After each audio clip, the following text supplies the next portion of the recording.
Amazon EU Masters. It's the second half of our final day of groups, and we have just 8 scenarios left, and 50% of them go to tiebreakers. We may get some bonus games here today, boys and girls, but one thing I will say, Jamada, I have to correct something that we said on stream earlier.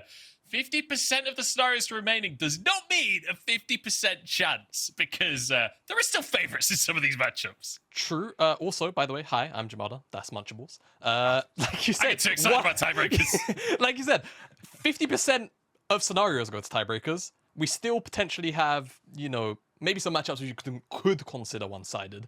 Yeah, I hope that we get these tiebreakers, though, because I feel like this group kind of deserves it. A lot of, you know, speak was around Group B potentially being Group of Death, other groups as well, but this is the Group of Death. Let's, like, Giants, Unicorns, Vitality B, and even Z10 realistically, first seed out of Ultra League. You always have to put respect on the name, even if they've not performed to the standards they want to, still all tied up. And especially today, right? Because Giants, it feels like, have come alive today. Seeing them play earlier, they looked fantastic. So Unicorns now have to come in with a solid strategy. Renekton ban straight off the board, taking that away from Scarface. A Draven ban towards the bottom lane too, with Kalista. All of the aggressive AD carries being taken off the board right now. But I'm kind of scared, because does that mean we get the boring AD carries, Joe? We was talking about it earlier. You know, the Sivir, the Zeri go 50 minutes into the game, even though I feel like games don't necessarily go 50 minutes, but you get the idea. We don't like the slow pace. We're not from these places where we like to see games go 40 minutes long with these hyperscalers, but these we could end up seeing season 4. These being season 4 almost a decade ago. But yeah, we'll see the Wukong followed up there. We want to see that one taken away from Maxlore. I wonder if Giants will take away the Vi and potentially look towards one of these hyperscaling AD carries. As if you saw Unicorns' opening game against Vitality B, Lurox was particularly threatening on that one, but they're going to remove away the Ahri, which is of course, you know, one half of that very strong mid jungle duo as well. I feel like this probably leaves up with the Wukong gone as well. Probably the Poppy as the pick that springs out in my mind as the sort of safest first pick you can go towards, but we'll see what Unicorns decide to remove away on their final ban. It's going to be that Ornn, so I feel like that is probably one of the prior picks in Giants' mind right now. I was about to mention the Ornn because both of these top laners have insane win rates over the course of summer on that Ornn, but we immediately kick off with an Azir here for Jiizuke. He's played 6 times across the split. Fantastic record on it as well. Over to Unicorns, though, as we mentioned, the Vi still open, the Poppy still open, but also Zeri and Sivir on the board still, Lucian on the board still. There are a lot of potential priorities available. Yeah, but Sivir is open, Joe, so you know what's going to happen there. You want to always try and split those two apart, right? Dealing with Azir Sivir wave clear is always so scary. I think actually it was Giants that had to deal with something very similar, but I believe it was Corki Sivir. So much wave clear between 2 different lanes, so much range as well. You always want to try and split apart all of that late game power, but also early game safety sometimes. And at this point, I'd expect Unicorns to look for a little bit of strength. Yuumi's also up. I don't know if they really want to take it in the same rotation, but the Vi just makes a lot of sense. You're expecting a hyper carry, potentially a mobile AD carry response here from Keduii, and trying to get that additional bit of lockdown is always going to go the distance. Yeah, the Sivir can also be handy just to help slingshot the Vi into range to get that big pick to start off the fight that they need. But over to Giants now. They've gone for an Azir. Like, Zeri Yuumi could be an option for them. Zeri Lulu as well, if they want to go kind of counteract the play of this Vi jumping on in and everything. That will be the Yuumi. The Lulu locked in as well on that side, and Yuumi to answer.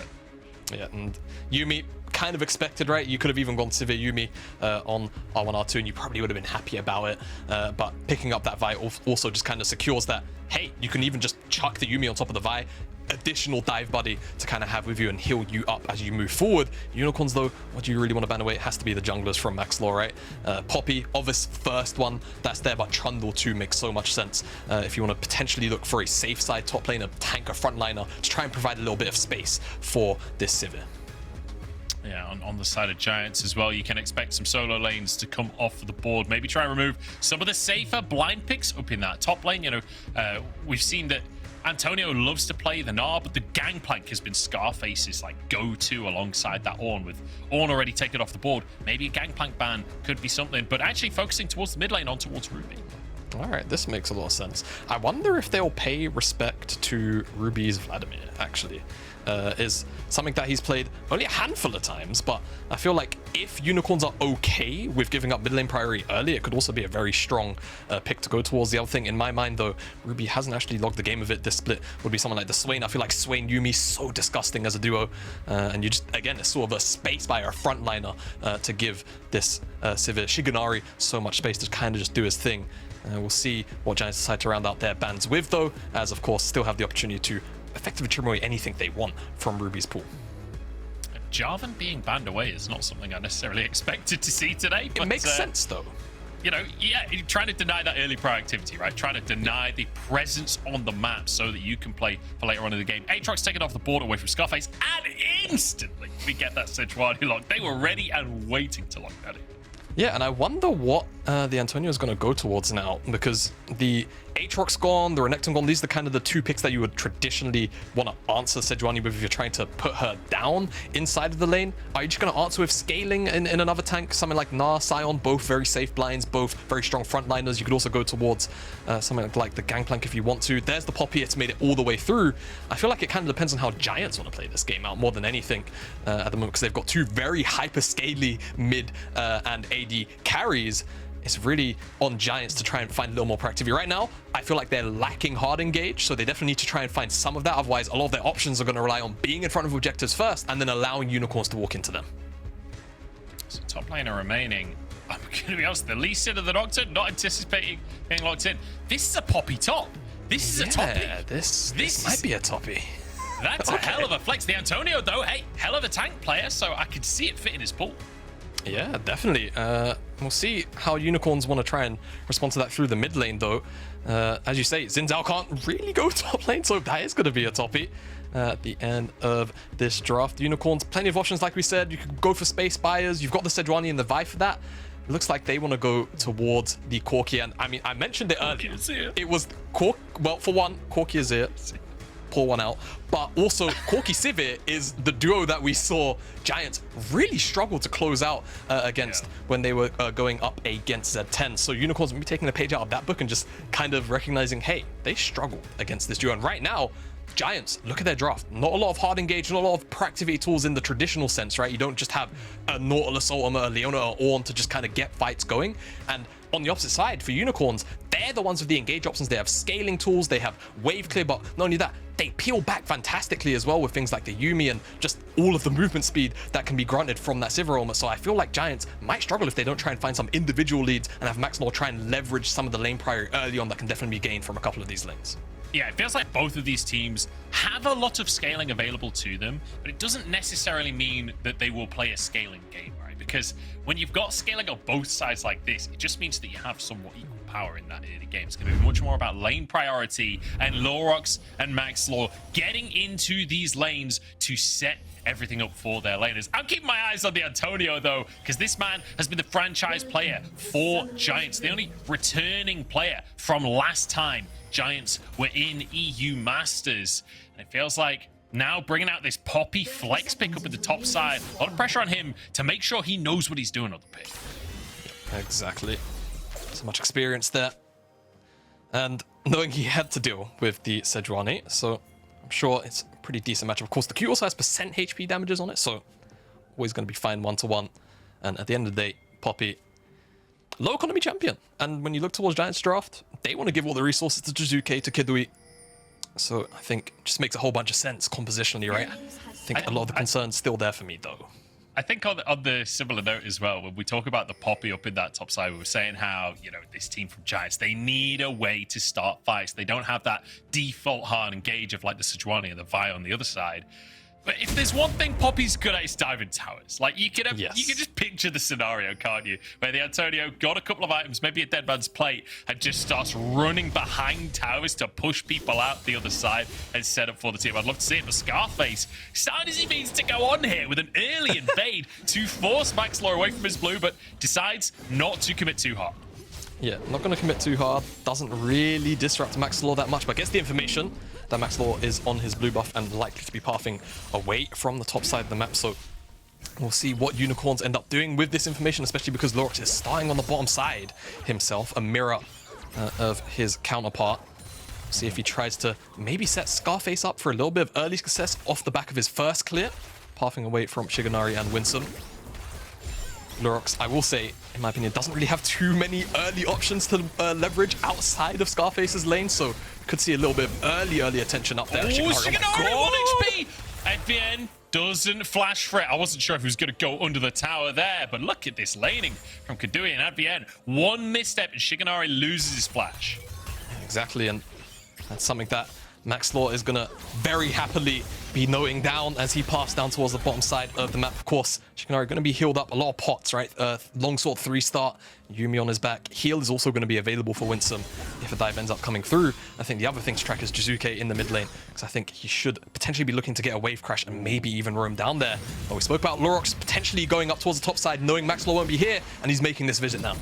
Scarface playing this so dangerously, losing HP to bait in the play. The Antonio tries to go for it. Scarface low, but Antonio actually just walking away, gets his flash off, and now trading onto Lurox as well. Antonio just says, this is my top lane. 2v1, I don't care. I'll still take you on, but Scarface splashes on in. There's a flash from Lurox as well. And the Antonio suddenly in heaps of trouble. A sun comes on through. Steadfast presence gets the slow down. Can he escape this one? Maxlore's no, he can't. here. Chased down by the boar and taken down as well. Maxlore, though, 2v1. Can he get the damage down? Shield comes out for Lurox. No. Stun onto Maxlore. It's a disaster for Giants. As Lurox walking away. No, taken down. And Scarface is next. Maxlore 1v2. Wind becomes lightning there for Maxlore. He finds himself the double kill off the back of that, and the play, you kind of understand from Unicorns. They're expecting Maxlore to not be here, but off of his red buff, immediately returns to the top side of the map to answer out on this play because it takes so damn long. He just says, all right, my bot side has priority. I don't care about the skull crab. Lurox won't be down here. I don't care about these camps. A dive won't be happening, and you can see this play just takes so long because Antonio does such a good job of delaying it out time and time again, dodging out on a couple of key spells. He does eventually drop, but it sets up for Maxlore to be here. And even though it looks very dicey in the beginning, flash away from that key bit of damage, and now Lurox is in trouble. The Antonio is roamed down from the top side to get him a revenge onto Lurox, forced out of his jungle here. And I love this from Giants. They've got a lead on Maxlore, and they want to leverage it. Yes, they do indeed. Maxlore with 2 kills. Hasn't based just yet, but definitely expect to see him go back to base with quite a bit of components, to say the least.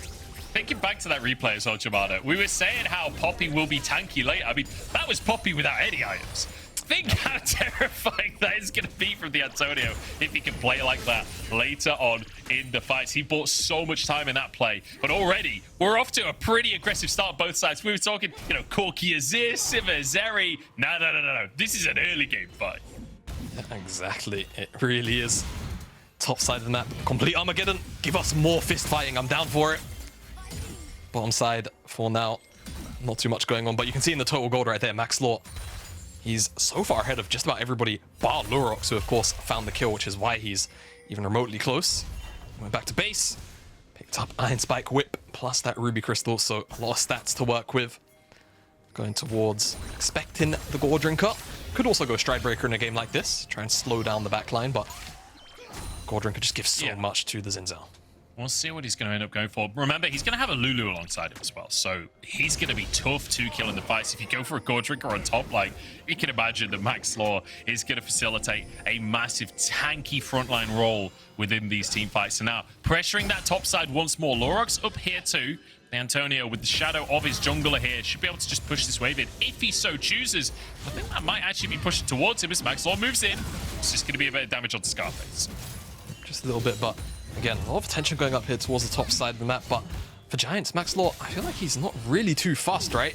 Bottom side of the map, mid lane as well. These are lanes that are going to scale up, but now hanging around for so long, crashing this wave, it's a 2v2. Yeah, Lurox is here. Damage onto Lurox. He's in the 2v1 and he just gets minced. But Ruby arrives and Lurox survives. No! I can't believe he's got away with that one again. The Antonio left alone and it's Maxlore to fall as Scarface tanking on the front line. Ruby doesn't have any mana. They're struggling to kill this. He can't permafrost. But surely there's no way out of this one. Lurox in. Oh no! Gets grounded. The Antonio. Does he have Q? No. Can't get the damage out. He's still alive. Jamada, what is Nice. Poppy's so broken, I guess, top lane. That's what it is. But also, when Poppy gets low, you have to remember the W passive, I believe it is. She gets more armor and magic resist. You can see kind of in the bottom left. 73 armor, I think 58, 59 magic resist. So much stats just for free when she drops so low. Not able to drop an... I mean, the initial turnaround, so good from Giants onto Lurox here, right? It's Antonio that manages to get the wallbang there, and from that point you're expecting complete death, but the permafrost, the percent HP burns Maxlore down, and Triumph comes in for Lurox, and you're just thinking, all right, it's a 2-4, nothing here, it's a complete win for Unicorns, but again, not enough mana in both Ruby and the anti-dash there from the Steadfast Presence. It's just so well played. He didn't even have vision on that, I don't think. He just, I think he was actually just using the W for movement speed there, honestly, to try and escape, and kind of got a little lucky on it. But hey, we take those for the Antonio. Very nicely done. I can't believe, with all of the action going up towards his top side, but look at that wave. He's 20 CS down right now, but should be able to even that up just about with how many minions are currently on the tower. Yeah, exactly. Definitely an interesting time up here, you know. We very briefly mentioned... there he goes, okay. Maxlore. Maxlore actually chasing that one over the top. The Antonio kind of used his steadfast presence a little early on that one. I mean, Scarface can get out with his life. So, tense one. Maxlore deciding it's time to start the Herald off, feeling confident in his lead in the jungle. And Lurox moves down towards the Drake as well. There was a Scuttle Crab there, so Maxlore... Oh no, just a ward in fact. But Maxlore playing with full information. Yeah, exactly. Maxlore knows what's going on the map here. Very happy to pick up this Herald. Kind of curious to see where he puts it down, you know, just because comically there's been so much attention towards the top side that, you know, the caveman brain inside of me is like, surely he just drops it top for the memes, right? But the expectation is Jiizuke, Keduii, you know, hyperscalers here, Azir, and the Zeri. It's probably going to end up in one of these two lanes. It's just about finding the opportunity to do that. But with so much attention going towards the top side, I'm gonna hold my breath until I see it get dropped. Yeah, we'll have to wait and see. I will say Lurox actually walking over a control ward just there, but didn't spot it. Must have been looking elsewhere on the map at the time when he went through the brush. Maxlore now invading the red buff. Lurox is here. The Antonio on the flank here, but Scarface is moved over as well. Flash immediately from Maxlore. They want Lurox real bad. Knockup comes down onto him, but suddenly 3v1 onto the top lane. No Maxlore to fall. It's jungle for jungle. The Antonio trying to get over the wall here, but does not have the flash available. And Unicorns grab themselves too. Jamada, this is an absolute scrap. It is just a fist fight, and it's all happening on the top side of the map 24/7. It's Unicorns that win out on this one because they just have the numbers advantage. They have Ruby Sharp first. Winsome even shows up detached to just throw in that final chapter on top of everything there. And Giants just overstepping, just overreaching just a touch, and they get punished for it. Jiizuke could be punished now as Ruby comes back into the mid lane. Jiizuke will dash away. Let's take another look at, as you described it, the fist fight. I'd go as far as knife fight up at the top side. It's just a knife fight. Welcome. There you go. It's, you know, understandably an attempt to burst down the Vi as soon as the wallbang comes down, but passive shielding, just not enough. Eventually does drop, but the issue is Ruby shows up first in comparison to Jiizuke, rather, and Winsome as well, just to add a little bit of additional CC to lock down that final member. Yeah. Calls the number advantage, they win it. Okay, we've got already a lot of pings on the map once again. I want to take a quick second here, Jamada, and kind of explain to the audience a couple of the scenarios that can occur based on results of this one, because this feels like a very important game when it comes to whether or not we get tiebreakers. If you are a fan of tiebreakers at home today, you want to be cheering for Giants. If Giants wins this one, 3 out of the 4 potential tiebreaker scenarios can still come true. It'll be 3/4 of our scenarios will be tiebreakers if Giants win this game. However, it's the opposite story if the Unicorns manage to win this one. 3 of our scenarios will include no tiebreakers, and there'll just be a singular scenario remaining. If Giants win the following game and Unicorn finish out the day strong, there'll be a singular tiebreaker. So a lot on the line here, and a lot of people at home should be cheering for Giants now if they want to see more action today. If you are a neutral and you like chaos, you're rooting for Giants. And of course, if you're an LVP fan, you're also rooting for Giants too. I guess that works as well. But yeah, well, we've had our question answered, Jamal. We've had our question answered here of where the Herald was going to go. Give it over to the Azir. Jiizuke getting a lot of that gold. We're 19k up For Giants, 18.8k up for the side of Unicorns. This is dead even. Talk comps for a second here, Jamada. How are you feeling looking towards the late game? Because I feel like the carries have similar identities. Our top laners have similar identities. Like, I feel like across the board, we have very similar styles of composition in terms of like where the tanks are and where the carries are. Yeah, a lot of effective, front to back, right? I guess the key differences between these two comps kind of just lies in their agency tools. Unicorns have the ability to kind of just pull the trigger with the Vio or even with the Sejuani, right? Non-committal engage there to always fish for picks, fish for fights on their terms, whereas for Giants, not really so much of that, right? A lot of it kind of has to come from perhaps Antonio finding a bit of a cheeky angle if he tries to play backline, but realistically with a Giants comp with Azir and Zeri, you almost always want to be trying to play front to back. So I think the key thing is actually going to be to look towards when these neutrals start to come up and be contested, after this next dragon perhaps, who's in the river first. And I feel like if Giants aren't able to be in front of the neutrals first and actually have a little bit of setup, they're going to struggle a little more to find favorable fights just because moving forward for them is a little more painful in comparison to Unicorns. Okay, all about that river control. And I think right now, Giants should be the ones to be able to get river control, right? Because you've got the Azir in the mid lane with the Leandries. You've got Maxlore, who's super strong based off that early game. You can see he's 1,000 gold ahead already with a gold drinker in his pocket. You feel like those two items gonna slightly outdo the Chain Sword and the Mana Moon that's not stacked up just yet in the mid lane. You feel like Giants should have an advantage. Scarface to the top side though finds himself an ulti and finds himself a solo kill onto the Antonio. Scarface is kind of tired of Maxlore being on the top side 24/7. He finds himself a solo kill there. Of course, Sejuani, so many percent HP damages, you kind of can't underestimate. And this was a solo kill without the ignite. So this is just Antonio overstepping his bounds and Scarface happily punishing. And he's going to even pick up a plate for it, maybe even two. Yeah, Scarface is just like, who needs a herald? Who needs a herald? I'll just solo kill my lane opponent and take the place myself. Giants, though, in the meantime, at least get to answer on the opposite side of the board. They'll get themselves a Drake and we'll find out what our soul is. It's an ocean soul, and with how tanky some of the players are in this game, with a Poppy and a Sejuani, that's valuable. Look at this in the bottom side, though. Advienne, your days are numbered. Lulu down. I don't even know if they were even able to be numbered. Goes down so fast there, though. Flash doesn't even get to pop the wild growth. Poor Lulu. Really nice pick from Unicorns off the back of not being able to pick up that dragon. And now in the top side, Antonio will respond with a little bit of a tower chunk, but no plates in comparison to when Scarface is able to hit on his tower. Yeah, so the plates, as you mentioned, have timed out at this point. So all of the gold you're going to get from plates has gone down. Unicorns with 1,000 gold lead currently in the game. The one problem I have, Jamada, is that when you take a look at the bottom of the scoreboard here, so much of that gold is on Scarface. And I feel like tanks are one of those types where, like, the gold lead can be valuable, but I don't think it's ever as valuable as having it on a carry. Yeah, no, absolutely. I speak about this so much, actually. When you look at gold leads at the very top of the screen, they can be very, very deceiving, right? You look at this game, very even, but you look towards the bottom side. Right now, Keduii, Shiganari, these are the people you want to track, right? Ruby and Jiizuke, their item spikes. Those are the people that are going to be putting a lot of the work in these team fights as okay, package used. Antonio trying to dissuade this one away. Yeah, Antonio looking to send someone away, but just going to time out the ult on this one now. Onto the Herald once again. It's a spike fight, but it's taken. No, it was Zeri on the tower at the bottom side. My brain got confused. It's one, and now Unicorn's trying to find a kill. Advienne cannot catch a break. No, he cannot. 2 times back to back. Ends up dropping there. These Unicorns, I believe that's killed that Herald, and they're just going to immediately drop it in the mid lane. Drop this tower, of course, with so much wave clear available to both teams here. Forget that, the dive's on. Yeah, going underneath the tower on this one. Maxlore, the target, as he dives onto Ruby, but Ruby escapes. Winsome tanking a tower shot right here. Could be in trouble. Okay, gets onto Lurox's shoulder. That felt a little dicey for a second, but a great dive, a kill, a tower. Unicorns feel like taking control.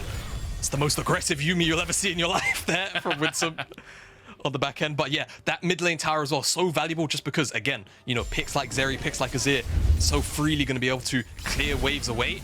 That bastion of safety that tier 1 can provide at times. And it's nice from Giants to force their way in, but you can see teleport comes in, and I feel like Giants are in a bit of a two minds about this, right? You can see the Antonio was very committed alongside Advienne to trying to go for that fight. I think Maxlore as well definitely did look to try and win that 50-50, but didn't really seem full committal once that teleport was in. It feels like the play afterwards was just a bit of a formality for Unicorns. Yeah, and then, you know, Giants moving back into this mid lane, perhaps underestimating the dive potential of this squad of Unicorns, right? Where Jiizuke just gets absolutely rinsed. Winsome just steps up a little too far, takes a tower shot. Not the end of the world, though. Now fighting the top side, Antonio with a good steadfast presence, but Scarface is here, has the ultimate available, stuns out the Poppy off, but still gets knocked away. But the damage has arrived. The Sivir firing on all cylinders already. Shiganari grabbing himself his second kill of the game. Exactly, 2 kills on to the Sivir now. Still actually a little bit behind in total goal to Keduii, but of course you have to remember it's Shiganari with the magical footwear, no tier 2 boots, whereas Keduii didn't, I believe, go towards that rune. Actually didn't quite clock that. Actually, observers, can we pull that out? I'm kind of curious, but has the tier 2 boots, so won't have that second item picked up just yet. But Shiganari has to be very damn close to having that Phantom Dancer available. That's going to be a very, very key power spike. 2 items, obviously one of the sort of bigger spikes where you can start to really play around your most hyper-scaling AD carries, and then it's all about that Infinity Edge when you start to get towards the latest stages. Yeah, the IE, I know this might be a surprise to a lot of people at home, but the IE, quite a big IE purchase. I don't think any caster has ever talked about that before. Let's take another look at the shenanigans that set up our AD carry for the ultra sexy squad here. Great little poppy ult there from the Antonio. Realizes he's about to be stunned, but ultimately, there's only so much you can do in a wall. Yeah, exactly. And Antonio didn't really have much business being here when you look towards the rest of the map in that replay. The Giants didn't really have pressure anywhere else on the map. He was kind of just shoving out that wave to shove it out. Just kind of stuck around to be picked off. Unfortunately, didn't end up blowing anything of crazy importance, right? The ultimate's still going to be up for this dragon if Giants are going to be contesting it. And, you know, his continued aggression towards the top side yield him a tower as now is an engage in the mid lane. Kedoui's caught, rooted up as well after the cleanse. Very nicely done, but he actually gets out, flashes over the wall. The wild growth, huge from Advienne, but Unicorns now, regardless of the fact that Keduii escaped, still have control of that river, and that's what we talked about. Who can get river first is the one with priority on the Drake. Now a TP coming in behind enemy lines here on the hunt used as the Unicorns move down to this bottom side. They want to find Jiizuke, but he's got a tower to work with. Great Empress Divide as he sends Lurox back in. Scarface into the tower. Great dodge from Jiizuke. Maxlore into the play, but Jiizuke is down. Now the bottom side, Ruby with a cat on shoulder cannot survive. Winsome next target. Lurox trying to save the cat, but can they actually get him onto the shoulder? Winsome down with a double for the Antonio, and somehow the Giants have taken it. Honestly, Giants have no business winning out on a fight like this. They just blew both the wild growth, all summoners from Keduii and his ultimate, and despite all that, they have Jiizuke almost actually picked off in the end, and they still win out on the exchange just by showing up. And Unicorns damage in total not really being able to amount to much outside of the Azir pick. Really nice stuff from Giants to win that one out, and they pick up the dragon. We'll get an immediate look back at it, and you can see Unicorns, they feel threatened by the teleport, right? They don't want to get collapsed and pincered on perhaps by Jiizuke, so they just make the call. It's a very good call in my opinion to just go towards him, pick off the Azir on the side lane, but he does so much in buying enough time for Giants to show up and capitalize. Massive play here. And I will say, like you said yourself, Jiizuke, huge props on this, on buying so much time. Great dodge on the Sejuani stun, buying so much space for the rest of Giants to then get in position and find a play themselves. It's 10-5 on the scoreboard, but the goal difference just under 2,000. It's still within spitting distance between these two teams, and that's the way I like to see it here, Jamada, because we're headed towards the mid game here. Our AD carries on 2 items each. Our top laners becoming invincible as the game goes on, and it feels like we're getting to the stage where this is going to come down to team fight. Yeah, I mean, what game doesn't come down to team fighting in this map, to be honest with you, Muchabos? Sivir Zeri. What can you say, really? What a man. What a man. What time to be alive. At least Zeri's getting nerfed again. True. And maybe at least, look, for good measure. On the positive side of it, at least we get banger team fights a lot of the time. Just yeah. I wish there was a little more variety. Yeah, it's not all negative. You know, there might be Zeri Sivir in every game, but the comp changes around her occasionally. The thing is, I don't necessarily mind Zeri Sivir because I feel like you still have a lot of action in those games. This game is proof of that, right? You still have a lot of action. It's the fact that we're having action in Corki Azir gameplay is what's surprising me, honestly. I feel like they're more notorious than Zeri Sivir. Now we've got an all-in onto that Zeri we've been talking about, and Keduii taken off of the map. An easy pick for the Unicorns. Yeah, and this is why these engage tools are just so useful, right? You see Keduii overstepping in mid lane. Well, he is not allowed to overstep anymore because he's just dead. And Lurox was so good at this on day one into Vitality B, where honestly, he kind of just bullied Jeskla. And funnily enough, Jeskla was playing Zeri as well. Maybe unicorns just don't like Zeri, is the underlining fact there. But really nice pick. It's not going to buy them anything in particular, but still being able to find some of these picks and potentially buy themselves space on the map is always a positive thing to look at. Maxlore discovering that the red buff isn't there. He's going to have to go for a reset himself. One thing I want to quickly point out on the map as well is the fact that you've got a 2-0-4 Sivir down in that bottom side, right? But 15 CS down currently in the map with a bounty. The fact that the gold is even between these two AD carries when Keduii hasn't got a single killer assist, that, my friends, is the power of CS on a plate or a few plates. Like the difference between these AD carries you often can't see in professional games when you don't have this overlay, but like shows really the strength of leaving a Zeri alone in the early game to just sweep up plates. Yeah, exactly. Gold still there. One thing I will note though is that at the end of the day, no matter how you slice it, Shiganari is technically closer to that third item, right? I think Keduii, I mean, could be going toward Lord Doms. To be fair to him, is two massive frontliners to deal with, but expect him to go towards the IE third. Whereas because Shiganari, because of the runes, free boots, he's just been sitting on them, using all the movement speed from Ghost, Ultimate. He's really happy. But someone silently with a lot of gold is actually Ruby as well, leading the entire game. I mean, take a look at the mid lane difference, right? 1,500 Ruby, 2.5 items at this point with boots on top of it. Ruby's becoming massive, and we all know that Corki, once you get towards 3 items and more, you really start to become a menace. It's not just about that package, it's about the big rockets, about what you can do with that first strike damage boost, but also the amount of extra gold that you're going to get from that first strike. You really snowball and get towards full build very quickly when you have these spread out, like, sort of front to back based games where you could just poke down. Exactly. And again, Corki, despite all of the nerfs that he's had over many patches, he's still Corki. He still deals all of the damage, right? We don't see him too frequently like we used to. So I feel like on occasion people forget that this guy on your screen is a complete menace. And once level 16 also rolls through, those rockets, they're just going to become even more obnoxious to deal with. And again, with Giants not having too many strong engage tools, how do you even really get on top of the Corki consistently? The answer is not really that much. And one of the things we've got to mention as well, if we're going to talk about Ruby, we're going to talk about his Corki and how scary that's going to be. We've got to talk about the fact that this is a man that is extremely experienced. Played all around the world. He played in Korea. He played in the LPL on Rogue Warriors. I remember back, especially up to 2019, like that was his big year. Or 2020, sorry, was it? Wait, no, I'm second guessing myself. It was 2019. I'm going to let you suffer jokes, I promise. But, you know, this guy has been all over. That went to PCS, now in Europe. Like, this is a very experienced player. He definitely knows how to use the Corki.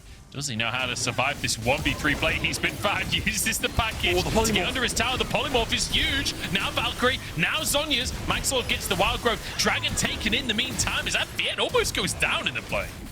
Yeah, it's so surprising that Advienne almost drops as Antonio. He threw a shield. It's a valiant effort. I respect it, but he has got to flash away from this one. Oh, I saw the buckler flying, and I believed for half a second, and now he's in trouble. They're actually committing to this one. They've got a lot of armor shred with that buy, but sends them back in. And here comes Sivir once again to sweep up the kills. It's all going beautifully for Shiganari. Oh, and they are on the Baron on the top side for Giants. They're going to be forced off of this one. Unicorns, will they make the bold play to just kind of stick it themselves? Numbers advantage, no Antonio for 30 seconds. Yeah. It's definitely an option, but I feel like with so many members kind of split around this Baron pit, Unicorns, they're just thinking slightly better of it because they have not too much information. Ruby just used his Valkyrie. He valked in, but then he flashes out. Jiizuke forces flash as well. Ruby will go down. Keduii with the pick. Massive for Giants. But now, Unicorns wants to punish. Advienne flashed over the wall. Keduii using the ultimate. Getting the stacks up. Targeting Scarface for now. As in goes Maxlore. Lurox out. Scarface stuck against the wall. Forced to flash himself. Now Shiganari on the scene. Keep your eyes on that Sivir. But onto the tower go Giants. Yeah, they go onto the tower. It was all about Shiganari actually showing up to deal the damage. Jiizuke! Maxlore's stuck! He's stuck under the tower. He'll go down! And it's actually Unicorns onto the top of the play once more. Keduii, no ultimate! Dodges the stun, but it ends Winsome sacrificing another player. Keduii now chased down, and the Unicorns are finding everything they could have wanted. Lurox chasing Keduii. There is no escape from these gauntlets. No, there are not. He's got the Frozen Fist to even just continually chase down. The Yuumi's there to help him speed up. And Giants just kind of overreach for the tower. It's a really smart rotation, if you ask me, to be honest with you. They recognize where Unicorns all are and say, maybe we can get this one away. Ruby Valks in to kill the Azir turret, of all things. Drops for his sins. And then down here, Advienne gets jumped onto, flashes away from the initial engage, and Keduii kind of just opens up here. He's not able to get too much damage down until eventually you start to see a couple more slows come through from Maxlore, but it's all about Shiganari showing up eventually. The disengage comes through, and Giants just take this opportunity to try and sneak away this tower. But you can see different people going for resets, kind of saying we need to go. The ricochets almost take Jiizuke down, and Maxlore comes back to commit for the tower, but it's already too late, and at that point, the chase down can come in for Unicorns. Yeah, it feels like Keduii and Maxlore on a different page from a couple of the other players there. It felt like a split decision, and Unicorns more than happy to punish it, right? You see that they all just dive on board, finish these players off, and get themselves a massive advantage on the map now. Baron in pocket. That's a 2,000 bonus already off the back of that Baron. You can see that they are 6,000 gold up across the team. Unicorns, they've been struggling to find control all game long, but now they have found it. And if they can keep this performance up, they're on the cusp of a 5-0 performance in this group. Yeah, exactly. And I don't want to say that people necessarily disrespected Unicorns, but definitely I feel like didn't really recognize how strong this lineup could be. If you watch Prime, especially playoffs, completely decimated Schalke in the finals. I really did think maybe this would be the kind of team that could maybe upset, you know, the apple cart a little bit. Prime League as a region hasn't been doing as hot as I feel like, you know, traditionally Prime League teams have done over the last couple of splits, but Unicorn definitely giving the Dark region a little bit of hope. Yeah, absolutely. I mean, you can say that again with the performance they've had in this group. And it's a strong group as well, right? An LVP team, an LFL team as well, and yet still 4-0. They've got one more game today after this one. If they can finish it off, remember, they're still against the Zeri. They're still against an Azir. Like, this is by no means over. There is plenty still to play for Giants. But certainly Unicorns. I think the biggest thing that's impressed me so far today, Jamada, is the decisive gameplay we're seeing. Like Lurox, clear early game plan of just going for that top lane. And this bottom lane of Winsome and Shiganari moving around the map so much to make sure they are a part of these early game plays. Yeah, and it definitely feels like a night and day difference. This version of Unicorns compared to Spring. Had Sheepy come in as well. Between Spring and Summer. And like you say, the decisiveness, such a good deal. And I think when you compare and contrast that to Giants as well, where I feel like they've just been on different pages at different times for certain plays, right? Whether it was that top tier 2 just now, the Rift Herald around 10-15 minutes ago. I think it was the second one, which ended up getting smited away from Lurox. It feels like that same, you know, sharpness just isn't quite available for Giants, whereas Unicorns are just happy to pull the trigger as a unit. Take a look at this gold graph and see if you can pinpoint the moment where Baron was taken. See if you can figure it out. Yeah, bit of a puzzle for you there. Yeah, it looks like maybe the 26th minute mark, 7th, 8th, maybe. Yeah, something like that. Yeah, you might just be right. You might just be right. That's our daily equivalent of a Sudoku right there. A little brain teaser for everyone. 16-6 on the scoreboard. Unicorns looking good in what should be somewhat of a front-to-back situation. Remember what we said right at the very start of this game. Unicorns have all of the tools at their disposal when it comes to starting fights. They have tons of hard engage with this Vi Sejuani combo, whereas on the side of Giants, they need to try and find some flanks or something, looking for Ruby in the top side because they know that they're training for the Drake on the bottom side. No way to contest that one in the short term, so they look for something elsewhere but won't find it. Yeah, exactly, and like you say, all right, I just feel like the front to back heavily favors Unicorns, not only because they've got very strong frontliners, incredibly difficult to take down, but Ruby kind of just outranges the entirety of Giants. He can just sit back, do all of the work for Unicorns, really. If they ever end up in a siege situation, and Giants won't really have much answer to it. It's just about seeing this scenario actually play out. Fortunately for them, Unicorns haven't set themselves up for a siege properly yet, despite even having the Baron just now, but they got a lot of work done on the map. Only one tower left outside of their base. You can expect if Unicorns end up picking up the next Baron, that they will look to use the power of Ruby, because so far, it feels like they haven't quite been able to utilize it fully, but you can still see how much threat they have on the map right now, and Giants slowly being pushed back a little bit. I mean, a good like sort of benchmark for good Baron usage in a game like this where you do have scaling carries is the first Baron you get should be for taking tier 2s across the map. Second Baron you get should be for taking inhibs and ending the game if you've got a good enough advantage. So Unicorns now, if they do get another Baron, should be looking to at least get inhibs, if not finish things out for themselves. And you can see that they're slowly but surely pushing forward, right? You can see on the map, the vision line for Giants is being bullied backwards. You can see Giants just fighting for vision in their own lanes, never mind in the jungle. It just continually creeps further and further back in that Giants vision line. And Unicorns, they're just patiently awaiting the Baron. Still a minute away. And I mean, right. Giants have nothing to work with. I can't see a single ward on the map right here for them. So there is one. There is they one. Just defended it. Hey, there you go. Look up in the top lane right there. There is a control ward all the way, halfway down top lane. There's a problem, could be an insanely long distance flank from the Antonio or Jiizuke if they want to make some kind of play around Baron. It's a hell of a long way away, that ward, but I've seen crazier flanks. I will also add, there's a bit of a caveat to that ward existing. It's that it's a control ward. And if Antonio or Jiizuke teleport on it, Unicorns, if they're looking at the minimap, they'll see that teleport come through. And given the distance it is away from where most action should be happening, you'd imagine they'll have apt time to potentially adapt unless Giants have really cornered them in towards that side of the map. But I agree. We'll see if that ward comes to use for Giants, because I'll tell you right now, I don't think anyone on Unicorns is going to walk in that bush anytime soon and clear it out.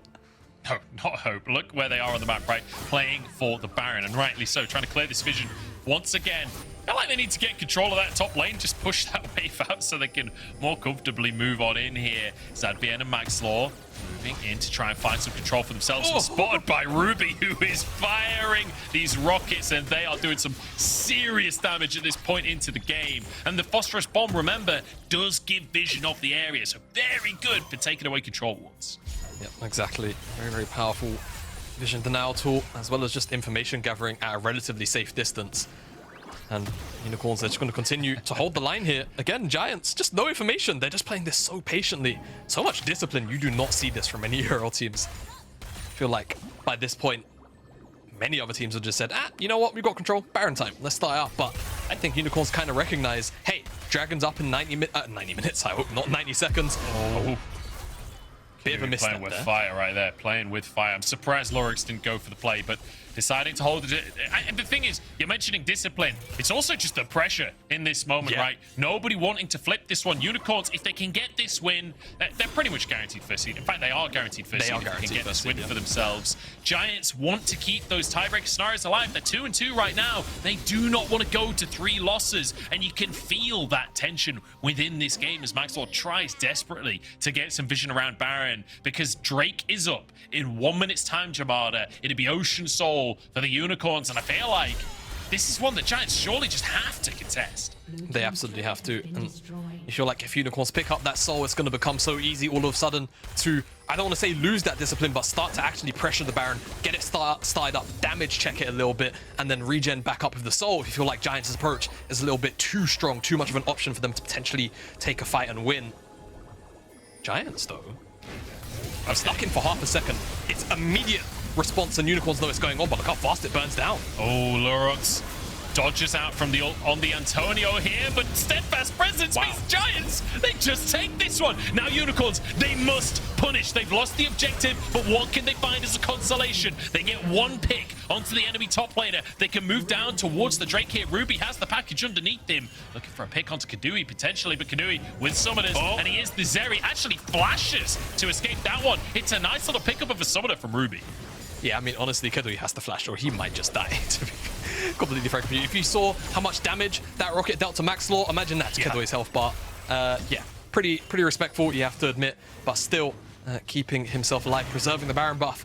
And Unicorns caught sleeping for half a second. They will still get the soul, though. Ultimately, right, Unicorns, they get this Drake soul, but Giants essentially just saying, look, we can't find them. for the soul. Let's try and get something else. They pull the trigger, and instantly, I mean, the speed at which they killed that Baron was insane, and the Antonio played it beautifully to zone Lurox away. Really smart play from Giants, and honestly, in my mind, it's keeping them in the game, but they need to get something with this Baron, right? Because they've traded it for a soul, and that soul won't go anywhere. Yeah, exactly. Soul's permanent.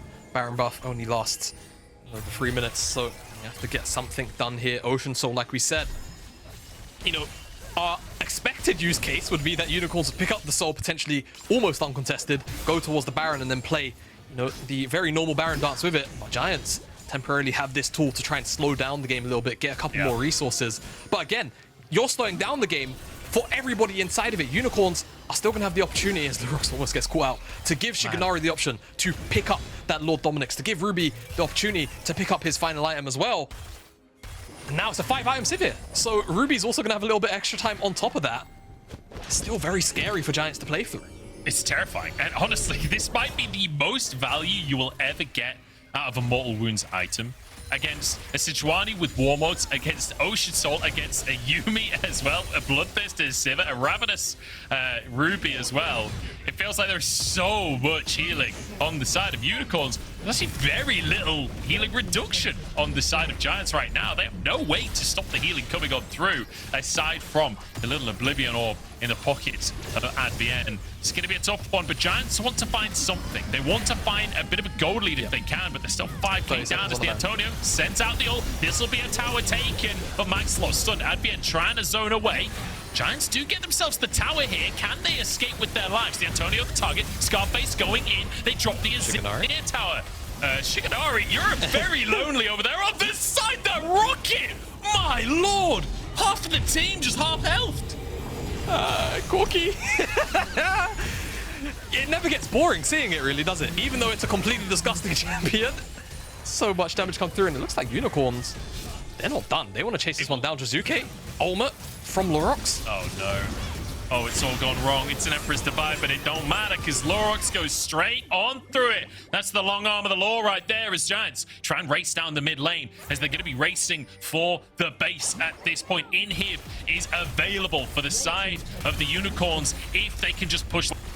Yeah, it really is. And they're just going to leave Keduii in the mid lane to his devices. He's going to go back to base now as Ruby finishes up his Maw of Malmoltius, and he's going to be back out on the map for teleport to join this bottom side siege if they want to. If Jiizuke dead for so long, so much wave clear comes from him. Maybe they're looking to try and just get as much as they can here.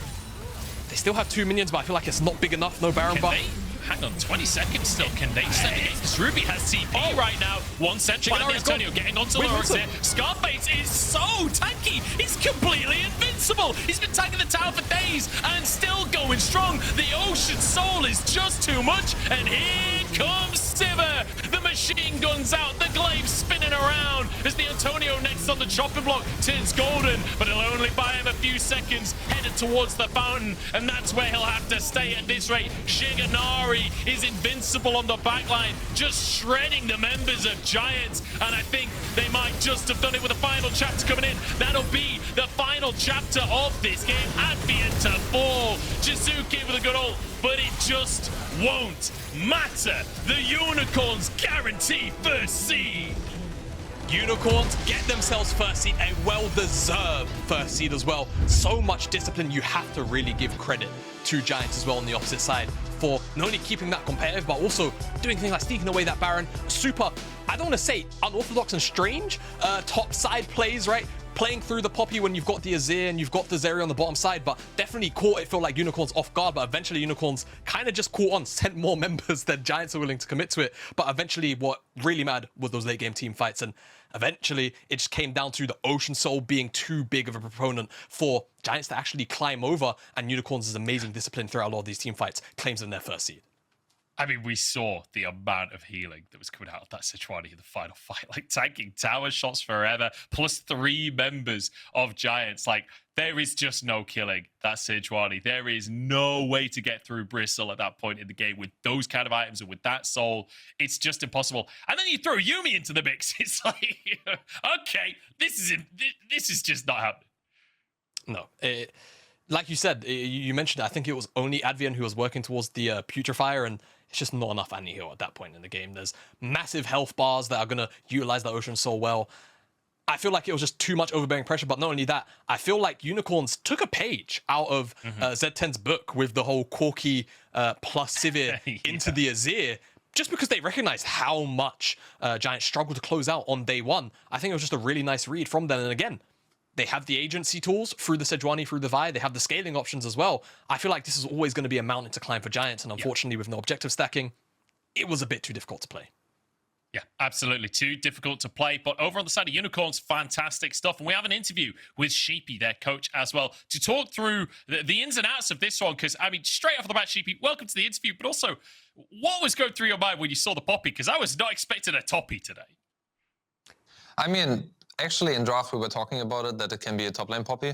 So we were not too surprised about it. But yeah, I think in the end, we had a really good draft advantage if we are playing disciplined, and we did. So yeah, we were not too surprised, but I guess from an outside perspective, it was like, oh my God, Poppy top lane, or yeah.